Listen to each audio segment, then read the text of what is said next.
لیلۃ القدر کا بھی واقعہ عجیب ہے۔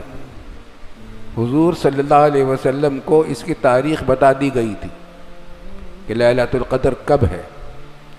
آپ بہت خوش ہوئے اور مسجد میں باہر نکلے تاکہ آپ لوگوں کو بتا دیں۔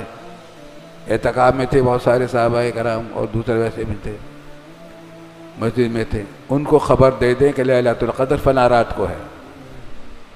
لیکن دو صحابہ میں کچھ جھگڑا ہو گیا، صحابی تھے، غلطیاں صحابی سے بھی ہو جاتی ہیں، لیکن وہ توبہ کر لیتے ہیں، اس بات پہ ان کے درجات بڑھتے رہتے ہیں۔ تو جو دو صحابی تھے ان کے جھگڑا ہو گیا رمضان کی راتوں میں مسجد میں حضور صلی اللہ علیہ وسلم کی موجودگی میں اس جھگڑا ہو گیا۔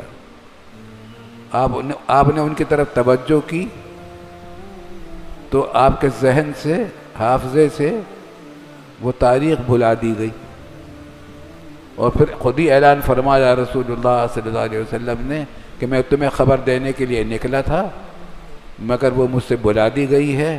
اب تم لیلۃ القدر راتوں میں سے ان راتوں میں، طاق راتوں میں لیلۃ القدر کو مانا کرو۔ اس سے کیا بات معلوم ہوئی کہ دو آدمیوں کا جھگڑا کتنا خطرناک ہے۔ اتنی بڑی نعمت سے محروم ہو گئی پوری امت، اتنی راحت سے، آسانی سے۔ لیکن اس کا ایک دوسرا پہلو بھی ہے کہ وہ ہے حضور صلی اللہ علیہ وسلم کی بشارت کہ پہلے ایک رات میں جاگتے تھے، اب 5 راتوں میں جاگیں گے، 21ویں، 23ویں، 25ویں، 27ویں، 29ویں۔ اللہ تعالی ہم سب کو اس کی توفیق عطا فرمائے۔